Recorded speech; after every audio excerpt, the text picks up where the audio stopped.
señor magistrado citantes, honorables magistrados. En primer lugar, en nombre de la Fiscalía quiero manifestar la importancia que tiene la Ley 1820. El Estado está en el deber de cumplir frente a aquellos actores del conflicto que cesaron en la guerra y como lo dictan el derecho internacional público, tiene que consolidarse la amnistía más amplia posible en los términos del derecho internacional. De allí la importancia de que la Corte se pronuncie sobre esta ley para consolidar la situación jurídica de los actores del conflicto, sin dejar resquicios a las interpretaciones perversas que puedan afectar esa situación jurídica. Por eso concurro en esta ocasión una vez más ante la Corte a solicitarles que, iluminados por la Constitución Nacional en la defensa del interés colectivo y de la seguridad jurídica, desarrollen el análisis de estas normativas a través de una interpretación sistemática que se ajuste a la Constitución y que evite esos ejercicios de hermenéutica que pueden dar lugar a un nuevo conflicto, pero ahora en el ámbito de lo jurídico. En ese contexto, quiero mencionar preliminarmente tres preocupaciones que tiene la Fiscalía sobre esta ley. En primer lugar, sobre el ámbito temporal de la amnistía. En desarrollo del acuerdo se pueden amnistiar las conductas típicas y antijurídicas que ocurrieron hasta la vigencia del acuerdo final. Sin embargo, hay que tener en consideración que el acto legislativo de la JEP tiene un tratamiento especial, por ejemplo, para los delitos de ejecución permanente. Y esto implicaría que si la amnistía se corta con la entrada en vigencia, no habrá amnistía para aquellas conductas que traspasen esa frontera temporal y que en la JEP tienen un tratamiento preferencial, como por ejemplo el lavado de activos. Entonces, aquí hay una trampa que se han inventado los que han ejercido la pluma normativa de estos acuerdos en contra de los actores del conflicto que la Fiscalía quiere poner en evidencia. Porque ayer debió entregarse, por ejemplo, el listado de bienes de las FARC y la amnistía que pueda proferirse en beneficio de ellos y en desarrollo de la más amplia amnistía que dictan los tratados internacionales para este tipo de conductas solamente podría llegar hasta el 1 de diciembre del 2016, cuando el Estado mismo ha propiciado una conducta de entrega de los bienes hasta el 1 de agosto, dejando un vacío en el tiempo que afecta a la seguridad jurídica de aquellos actores del conflicto a quienes el propio Estado, en su acuerdo con las FARC, les dijo que tenían un término para entregar ese listado hasta el 1 de agosto. Quiere decir ello entonces que podrán ser procesados por lavado de activos aquellos miembros de las FARC que entregaron el inventario el día de ayer. Esa es de las trampas jurídicas que le estamos ofreciendo a la guerrilla en Colombia después de su desmovilización. Por eso es que una y otra vez acudiré a este recinto sagrado a pedir seguridad jurídica para todos los actores. Algunos menosprecian esta labor diciendo que son leguleyadas, pero es nada menos que el comienzo de esa justicia estable y duradera, honorables magistrados. Segundo, hay una excepción que trae la ley 1820 en el artículo 18 cuando dice que se puede extender el ámbito de la amnistía para los delitos conexos con la desmovilización, con la entrega de las armas. ¿Y cuáles son esos delitos? Los va a definir la nueva ley estatutaria de la JEP. La Fiscalía ha insistido que son solo 3 delitos: el porte de armas para ir a entregarlas, el uso privativo de prendas de las fuerzas militares mientras se desmovilizan y van hacia las zonas de verificación, y obviamente el uso de radiocomunicaciones cuando es una conducta típica penal. Pero el proyecto de ley que fue radicado en el día de ayer, a pesar de las observaciones de la Fiscalía General de la Nación, dice que son delitos conexos con el desarme todos los delitos del Código Penal, excepto los que no sean amnistiables. Yo invito muy respetuosamente a la Corte a que examine ese artículo 18, porque a guisa de ejemplo, podrán ustedes percibir que la conducta que hace un mes ocurrió en la zona de Antioquia, en donde uno de los miembros de las FARC en la zona de verificación perpetró un delito contra la libertad y la integridad sexual de una menor de edad, terminaría siendo, en esa definición que propone el proyecto de ley de la JEP, que fue radicado el día de ayer, que es un delito conexo a la desmovilización de las FARC. Ni más faltaba. Eso no se aviene a la Constitución política, sería un régimen de impunidad e inmunidad que no acepta el orden jurídico colombiano y mucho menos un código de ética para el cierre del conflicto en la sociedad colombiana. En tercer lugar, como la Fiscalía viene reclamando una y otra vez rigor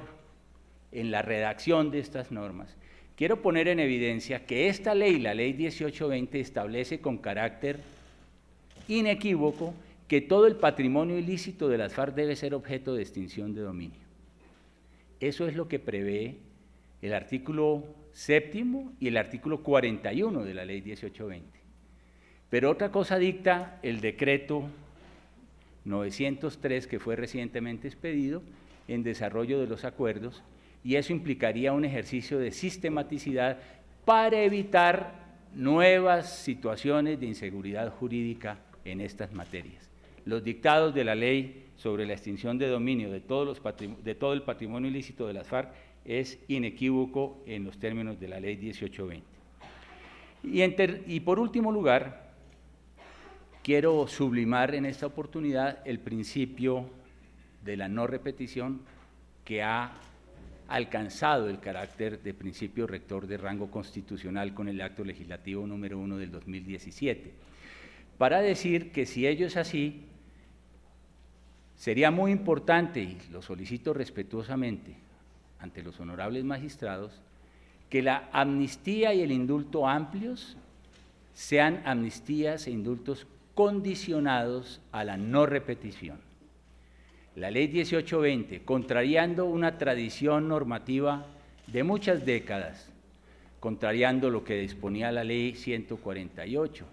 contrariando lo que dispuso en su momento la Ley de Justicia y Paz, no establece la condicionalidad en el tiempo para la no repetición, que es un principio fundamental, que si se escruta el principio de rango constitucional, en caso de reiteración de las conductas punibles de los desmovilizados, y me refiero, por ejemplo, no solamente a los desmovilizados que siguen por la línea de la vía democrática, piensen ustedes, honorables magistrados, de los desmovilizados que ya desertaron, que no es un número despreciable, me refiero a 300 hombres, alrededor de 300 hombres, que ya andan armados en los territorios en los cuales hizo dejación de presencia las FARC.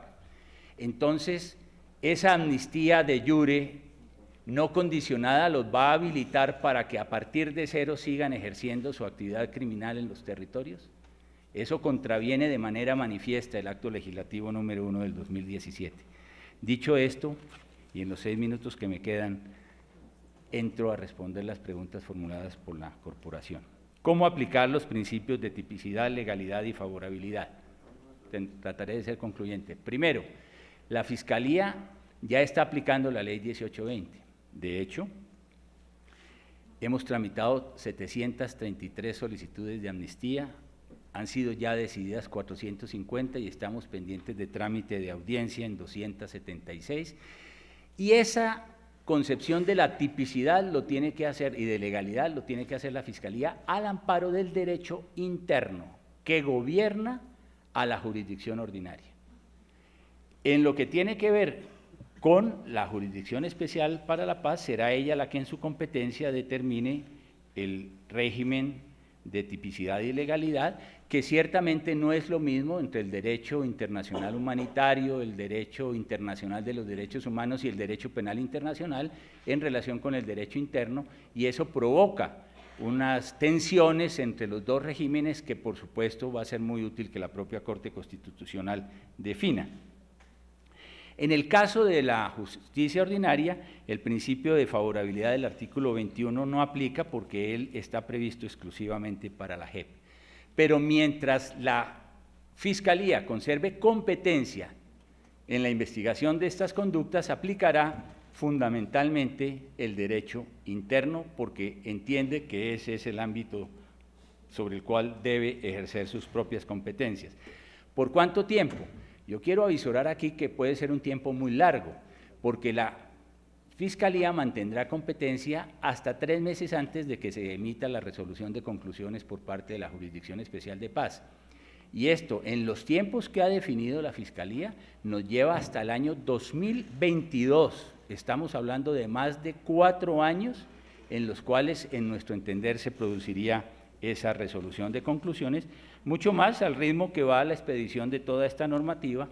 como por ejemplo la circunstancia de que no tengamos hoy JEP, porque el proyecto apenas se presentó ayer, falta su trámite congresional, falta el control previo de constitucionalidad, porque esa ley, siendo estatutaria, no se puede sancionar sin ser previamente analizada por la propia Corte Constitucional. Voy a ir a otras preguntas muy rápidas. La tercera, la categoría de grave del crimen de guerra cometido de forma sistemática, ¿cumple con los compromisos constitucionales? La Fiscalía quiere decir muy puntualmente, y lo documento en el escrito que estoy dejando para la consideración de la corporación, que hablar de graves crímenes de guerra es algo tan impropio que no merece el calificativo sino de un verdadero pleonasmo jurídico. Los crímenes de guerra por natura son graves y no puede crearse, por razón de su intensidad, de su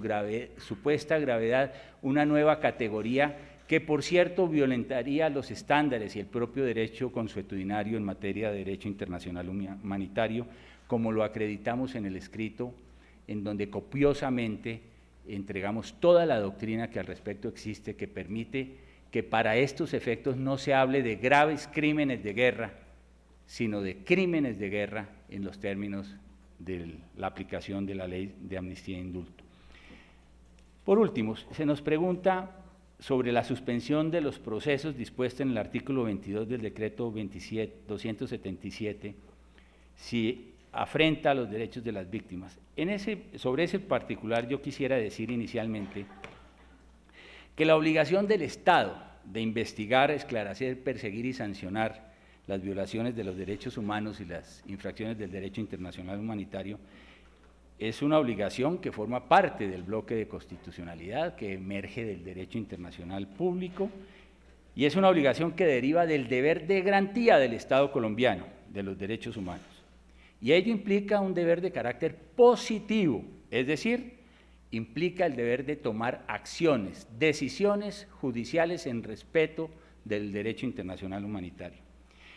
Ese deber es un deber permanente, superlativamente permanente, se debe ejercer en todo momento y por lo tanto no puede suspenderse.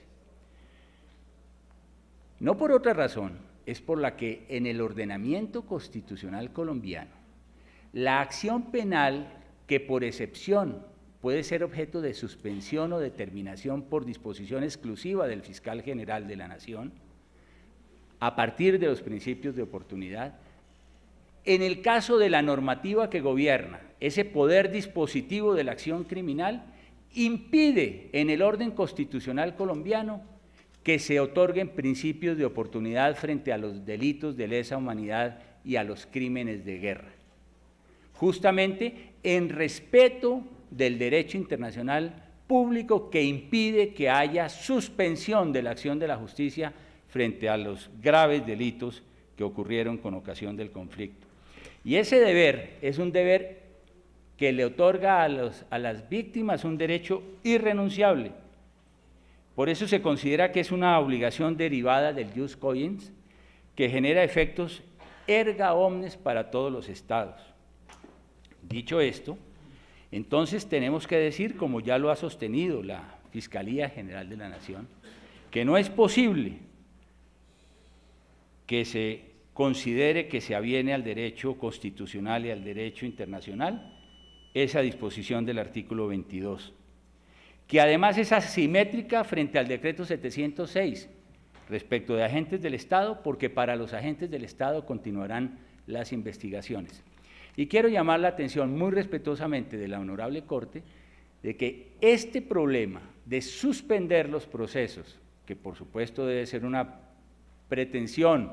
muy legítima, por supuesto, pero abiertamente contraria a la tradición jurídica de Colombia, a la Constitución y al derecho público internacional, muy legítima de las FARC para que no lo investigue la jurisdicción ordinaria, hasta cuando entre en vigencia la JEP, se va a convertir en un problema superlativo, porque en el decreto se establece que se suspenden en aquellos casos en donde se haya otorgado la libertad condicionada o decidido el traslado a las zonas transitorias. Pero en el proyecto que fue radicado el día de ayer, a pesar de la solicitud de la Fiscalía que no fuera incorporada la suspensión de los procesos, de nuevo se propone en el artículo 73, literal J, que ya no solamente en aquellos casos en donde haya libertad condicionada o traslado a las zonas de verificación, se suspenda toda la actuación, pero a través de un retruécano que es absolutamente inaceptable. Dice el proyecto de ley que continuará la jurisdicción ordinaria ejerciendo su competencia frente a esos graves delitos. Pero en ejercicio de esa competencia, uno, no podrá practicar pruebas, segundo, no podrá proferir decisiones, tercero, no podrá hacer imputaciones, ni tercero, podrá desarrollar investigaciones de ninguna naturaleza. En consecuencia, se menoscaba todo el ejercicio de la jurisdicción del Estado respecto de todos estos delitos, y eso comporta, a mi modo de ver, una violación fundamental a las normas, podría determinar una clara responsabilidad del Estado y una eventual activación de la competencia de la Corte Penal Internacional. En esto quiero ser inequívoco, porque como lo ha dicho ya el señor ministro en su intervención anterior, toda nuestra normativa parte de un principio, y es que autónoma y soberanamente hemos dispuesto de un sistema normativo de justicia transicional para dar el paso a la cesación del conflicto, con seguridad jurídica. Y en este evento, obviamente, está actuando la justicia, pero si se suspende la justicia en los periodos que aquí se propone, habría una expresa manifestación de una falta de voluntad del Estado de investigar los crímenes de guerra y una falta de capacidad jurídica para investigar por parte de la jurisdicción, lo cual resultaría insólito. Cuando al propio tiempo las FARC son las que están pidiendo que se suspendan estas investigaciones respecto de ellos por parte de la jurisdicción ordinaria, pero que la unidad de crimen organizado de la Fiscalía, que es de la jurisdicción ordinaria, dedique sus mejores esfuerzos a judicializar a los agentes del Estado y a los terceros que participaron del conflicto. Esto violenta el principio de igualdad de trato que debe existir para que tengamos una paz estable y duradera, pero adicionalmente, como pueden preverlo los honorables magistrados, puede ser un factor de perturbación de esa paz que tanto deseamos los colombianos. Confiamos que el Dios de los colombianos ilumine a esta corporación y esperamos que su fallo permita darle una sistematicidad a todas estas normas en beneficio de todos los actores del conflicto con seguridad jurídica. Y yo creo que la Corte lo podrá hacer, porque hoy por hoy es el único poder del Estado donde sus decisiones no son intermediadas por la CECIBI. Muchas gracias.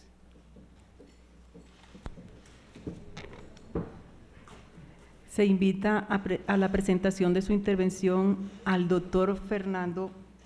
Carrillo Flores, procurador.